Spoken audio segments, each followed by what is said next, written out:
Students, welcome to class Urdu. आज हमारी जो उर्दू का मजमून उर्दू, उसका हम उन्वान पढ़ेंगे लालच का इंजाम। ठीक है, लालच के इंजाम में सबसे पहले एक पर्सनैलिटी, एक शख्सियत का बताया गया है जिनका नाम है मौलाना जलालुद्दीन। तो मौलाना जलालुद्दीन कौन थे? ठीक है, इनके बारे में हम जानते हैं कि ये 13वीं सदी के एक शायर थे, सूफी थे, जो पोएट्री लिखा करते थे, गजलें लिखते थे, पढ़ते थे। ठीक है, इनकी बहुत सारी गजलों की और शायरी की किताबें हैं। ठीक है, और 7 सदियों से इनके काम को सराहा जा रहा है, यानी कि पूरी दुनिया में इनके काम को जाना जाता है, माना जाता है। ना सिर्फ अरब ममालिक में बल्कि यूरोप ममालिक में भी इनके काम को बहुत अहमियत दी जाती है। और इनको ना सिर्फ मौलाना जलालुद्दीन बल्कि मौलाना जलालुद्दीन बल्खी भी कहा जाता है। बल्खी क्यों कहा जाता है? क्योंकि ये फारिस के शहर बल्ख में पैदा हुए थे, इसलिए इनको बल्खी भी कहा जाता है। और इनके वालिद का नाम बहाउद्दीन और वालिदा का नाम मोमिना था। ठीक है, मौलाना जलालुद्दीन के बारे में आपको पता चल गया। अब देखते हैं कि उन्होंने हकायत क्या बयान की है। पहले तो लालच का इंजाम है। लालच का मायने क्या है?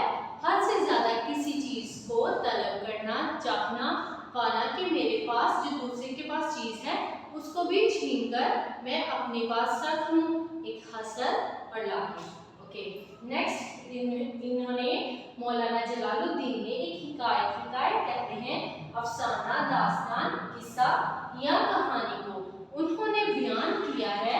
क्या बयान किया है? अपनी कहानी बयान की है कि एक शख्स चरवाहा जो कि अपनी भेड़ बकरियां चराने के लिए निकला था और उसने अपनी तमाम भेड़ों के गले में रस्सी डाली थी ताकि वो इधर उधर भाग ना जाए और बाहिफाजत में से घर वापस ले जाऊं। तो क्या हुआ कि वो अपनी जितनी भी भेड़ थी उनको लेकर जा रहा था। एक चोर ने देखा इतनी अच्छी भेड़ है तो क्यों ना मैं एक चुरा लूं। तो उसने एक भेड़ की गले की रस्सी काट दी और उसको लेकर भाग गया। ठीक है, और वह कहीं जाकर छुप गया। जब चरवाहे को पता चला कि मेरी एक भेड़ गायब है तो वो घबरा गया और उसको इधर उधर तलाश करने लगा। जब उसे कहीं भी ना मिली तो उसे अचानक जो चोर था उसने एक साजिश की। क्या साजिश की? कि वो एक कुएं की मुंडेर कहती हैं उसकी दीवार पर, कुएं की दीवार पर बैठ गया और ऊंची ऊंची रोने लगा। और जो चरवाहा था उसका ध्यान इस तरफ आ गया कि पता नहीं कौन कुएं के पास बैठ कर रो रहा है। जब उसके पास आया तो उसने उससे पूछा कि तुम क्यों रो रहे हो, किस वजह से रो रहे हो इतनी जोर जोर से? तो फिर चोर ने कहा कि मैं इधर पानी पीने आया था। उसने कहानी बनाई ताकि जो चरवाहा है इधर से भाग जाए। क्या कहानी बनाई?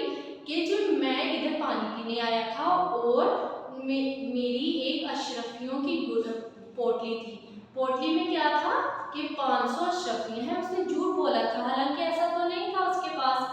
तो मेरी इस कुएं में पानी निकालते हुए गिर गई है और मुझे तैरना भी नहीं आता, स्विमिंग नहीं आती, मैं कैसे जाके लाऊं? तो जो भी मुझे ला के देगा मैं क्या करूंगा, उसको इसका एक हिस्सा यानी कि 125 रुपये दूंगा। तो चरवाहे ने लालच किया कि मेरी एक बकरी, एक भेड़ गुम हुई है तो 125 में तो मैं बहुत सारी भेड़ बकरियां ले सकता हूँ, तो क्यों ना मैं इसकी हेल्प कर दूं और मुझे बदले में पैसे भी मिल जाएंगे।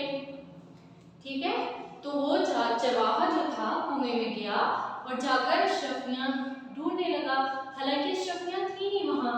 तो चोर ने क्या किया, इस चीज का फायदा उठाते हुए, मौके का फायदा उठाते हुए तमाम जितनी भी भेड़ बकरियां थी उनको लेकर भाग गया और चरवाहे के हाथ में कुछ भी नहीं आया, क्योंकि उसने लालच किया था कि मेरी एक गुम हुई है तो मैं इसकी हेल्प करूंगा तो जो बदले में मुझे पैसे मिलेंगे मैं उससे ज्यादा मजीद भेड़ बकरियां खरीद लूंगा।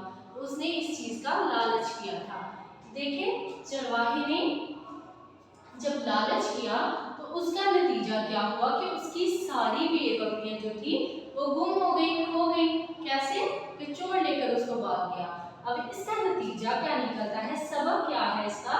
कि हमें कभी भी लालच नहीं करना चाहिए। जितना हमें अल्लाह ताला ने दिया है हमें उसमें सब्र शुक्र करके कबूल करना चाहिए, चीज़ों को लालच के साथ ज़्यादा हासिल